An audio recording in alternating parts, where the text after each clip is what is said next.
Alhamdulillahirabbil alamin arrahmanir rahim maliki yaumiddin iyyaka na'budu wa iyyaka nasta'in ihdinas siratal mustaqim siratal ladzina an'amta 'alaihim ghairil maghdubi 'alaihim waladdallin. Bismillahirrahmanirrahim. Allahumma zidna ilman nafi'a wa qalban wasi'an munawwara wa fahman sahiha wa lisanan nasiha wa i'tiqadai yaqina.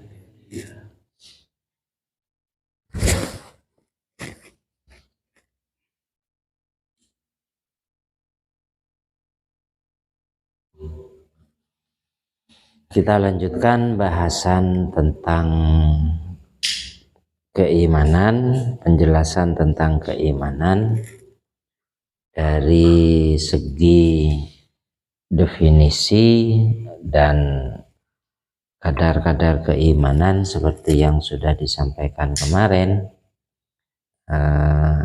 Juga ada beda antara menanamkan keimanan dengan pertaubatan yang kemarin sudah disampaikan. Nah, lanjutannya wa'lam annal imanah billahi ala salasati aqsamin. Ketahuilah bahwasanya sesungguhnya iman kepada Allah itu ala salasati aqsamin, terbagi kepada 3 bagian. Artinya iman itu ada 3 macam. Yang pertama imanun taklidiyun, yaitu iman taklidi. Yang kedua wa imanun tahqiqiyun, dan yang kedua adalah iman tahqiqi, dan yang ketiga wa imanun istidlaliyun, yaitu iman istidlali. Jadi istilahnya kriteria atau macam-macam keimanan seseorang itu ada 3 macam.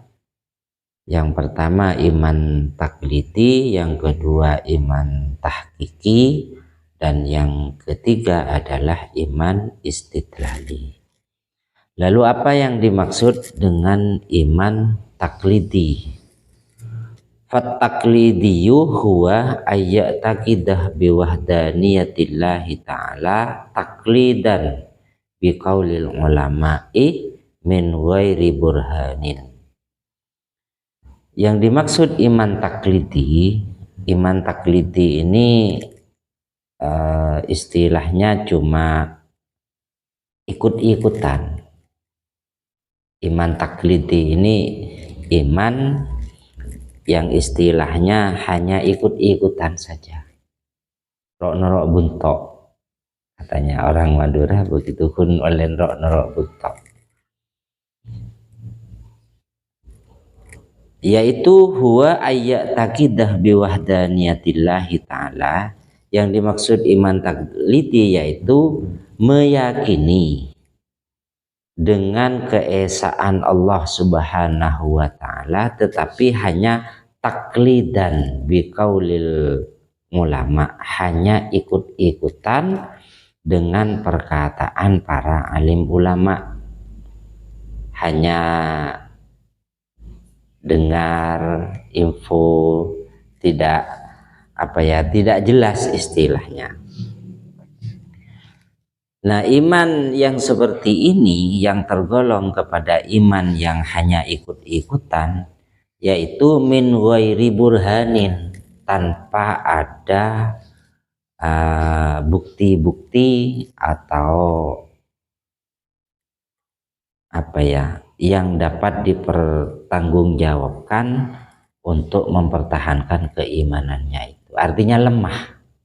iman taklidi ini karena hanya ikut-ikutan, mungkin hanya dengar atau hanya katanya dan sebagainya, itu tergolong iman taklidi. Katanya kiai begini, katanya Pak Guru begini, katanya Ustadz beginilah, tanpa bisa menunjukkan bukti sendiri. Jadi hanya ikut-ikutan. Nah itu orang yang seperti ini dasar keimanannya, maka wahada la ya'manuh minat tazalzulih bitashkikin musyakkikin. Keimanan semacam ini tidak aman. Tidak aman dari keraguan-raguan kalau ada orang yang mempengaruhi. Ini rawan. Kenapa? Karena dasar keimanannya hanya ikut-ikutan.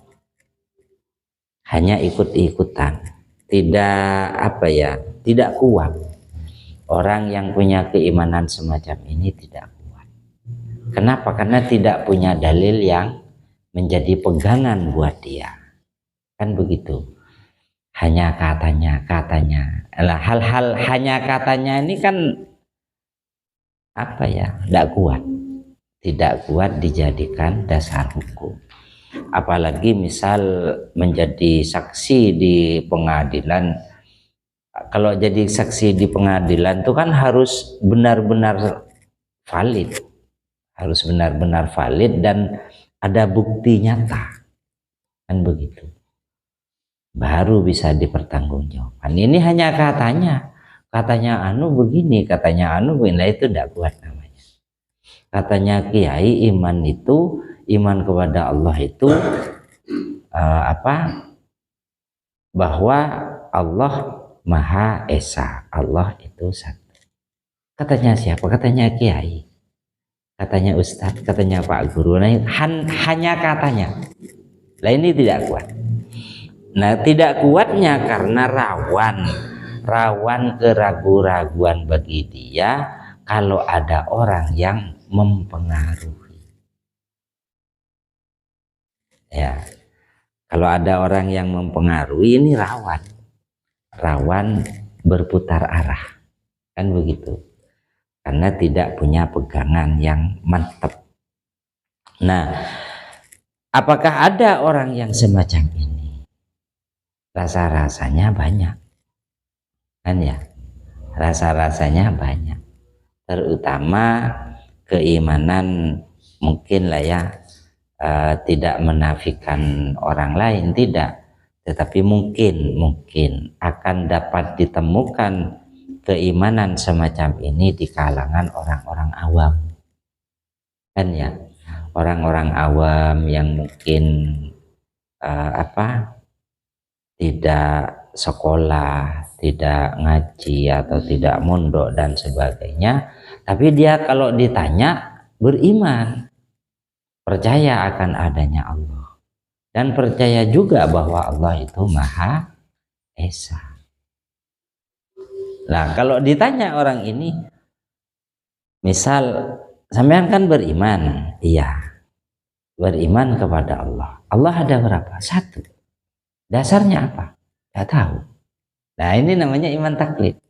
Dasarnya apa? Tidak tahu.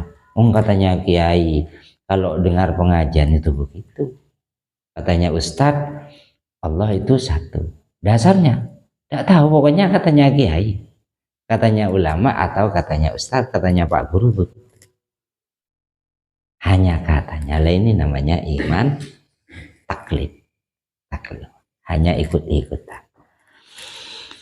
Nah yang kedua, wal haqiqiyyu huwa ayat wiyah qalbahu ala wahdaniyatillahi ta'ala bihaitsu law khalafahu ahlul alimi fima tawa alaihi qalbuhu lima wujida fi qalbihi zallatun. Nah, keimanan yang kedua level yang kedua yaitu keimanan yang dinamakan iman hakiki. Iman hakiki.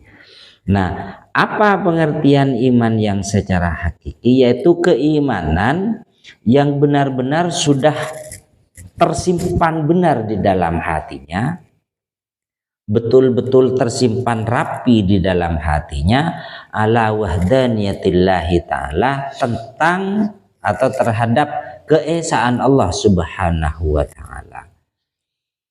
Bihaitsu law khalafahu ahlul alimi fi ma tawa alaihi qalbuhu.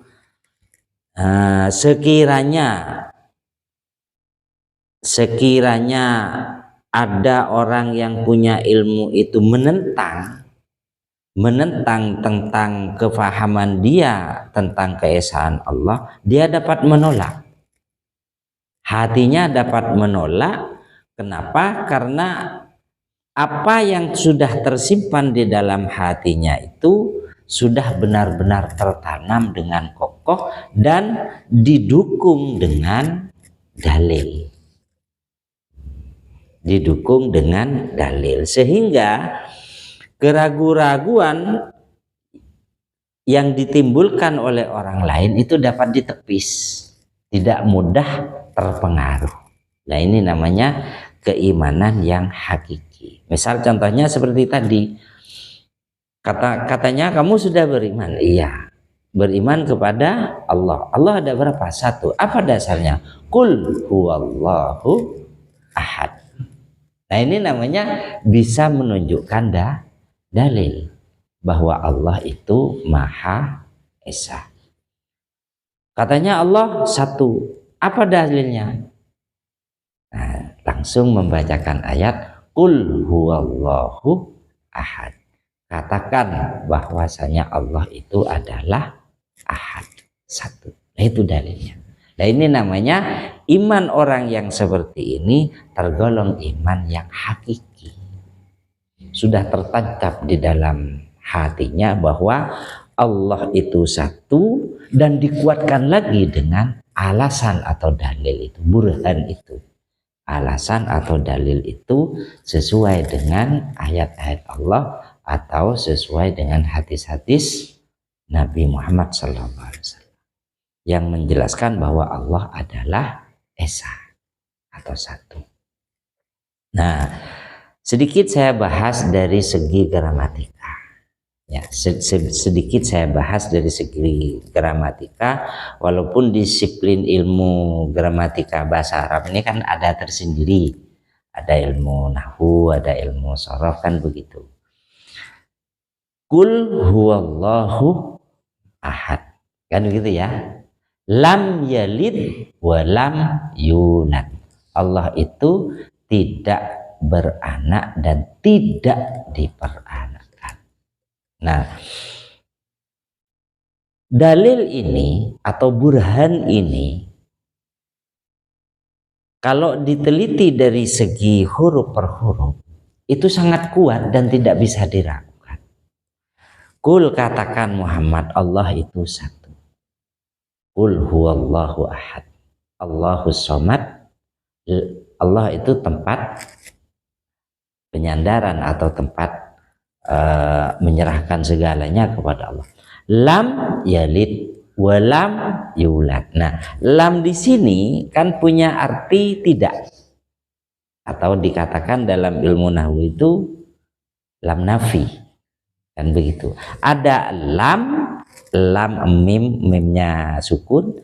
Ada la, ada lan, la dan nun sukun. Artinya sama-sama tidak, tapi beda. Kenapa Allah dalam Al-Quran itu menggunakan lam yalid wa lam yulad? Kok tidak menggunakan lan yalid wa lan yulad? Atau tidak menggunakan la yalidu wa la yulad? Kok tidak mengatakan itu? Padahal artinya sama. Nah, ini peninjauan dari segi gramatika. Ternyata dari segi fungsi lam nahi itu tidak sama maksudnya.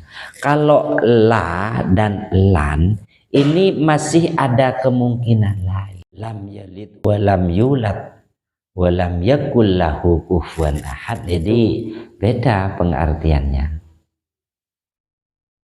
Ya.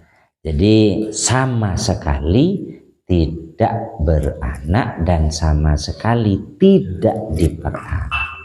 Nah, begitu seharusnya kalau ditinjau dari segi gramatika bahasa Arab atau dari segi nahwu, kan begitu ya. Nah, selanjutnya yang ketiga, dengan bisa menunjukkan dalil ini berarti orang itu sudah keimanannya sudah masuk ke level iman hakiki. Kalau belum bisa menunjukkan dalil berarti masih ikut-ikutan, namanya taklidi. Nah, yang ketiga iman wal istidlaliyu. Adapun iman yang istidlali yaitu huwa ayyastadillah minal masnu'i ala soni'ih wa minal atharih alal mu'sirih. Yang dimaksud iman istidlali adalah iman yang sudah bisa menunjukkan secara dalil, secara alasan dan sebagainya. Dalil kan ada dua. Ada dalil nakli, ada dalil akli. Kalau dalil nakli adalah dalil yang seperti saya sampaikan tadi itu, yang dari iman hakiki, dalil yang mungkin diambil dari ayat-ayat Al-Quran atau dalil yang diambil dari hadis-hadis Nabi dan sebagainya, itu namanya dalil nakli.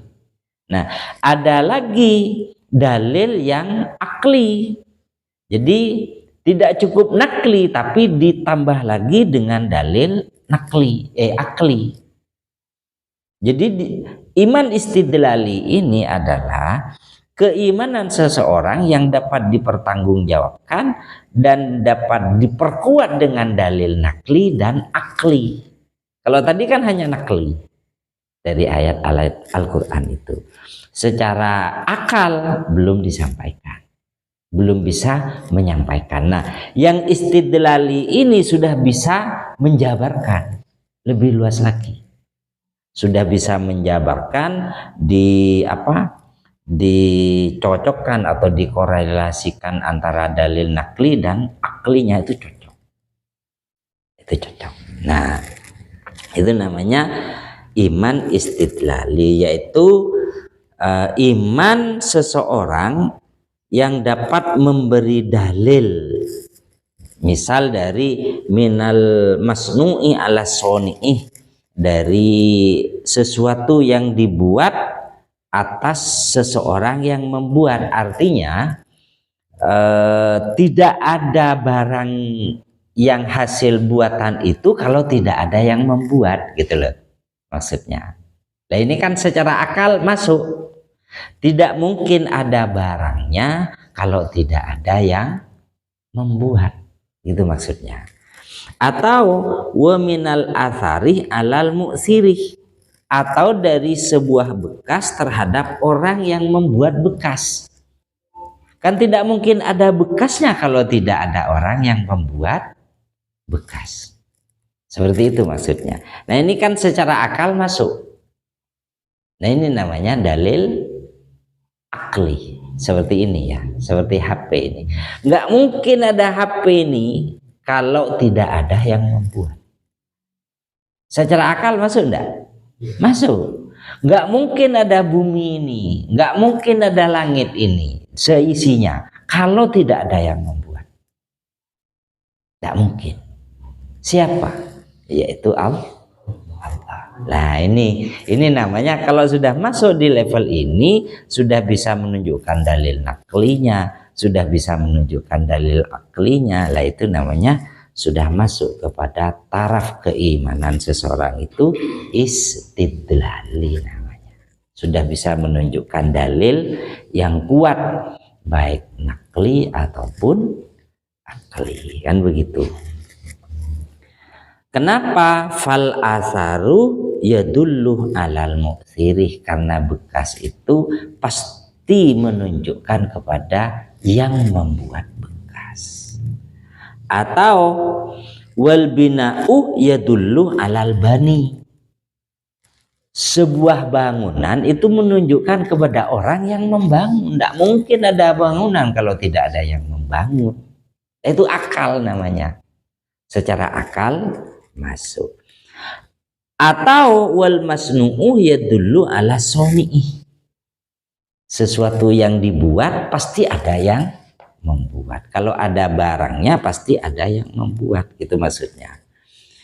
Terus ada contoh lagi. Wal ba'ratu tadullu alal ba'iri. Tai unta itu menunjukkan ada untanya. Nah gitu maksudnya. Kan nggak mungkin ada tai unta kalau nggak ada untanya. Kan begitu. Atau tai sapi. Kok ada tai sapi? Kan nggak mungkin kalau nggak ada sapinya. Kan begitu. Lah ini akal namanya. Secara akal masuk. Kenapa idil asaru bila mu'sirih muhalun? Kenapa? Karena bekas itu dengan tidak adanya yang memberi bekas itu muhal. Artinya tidak mungkin.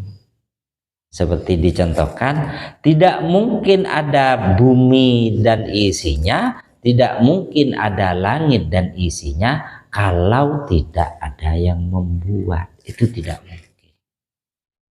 Lalu siapa yang membuat? Allah.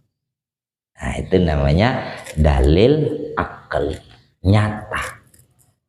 Jadi secara nakli jelas bersumber Al-Quran dan hadis, secara akal juga dicerna jelas masuk.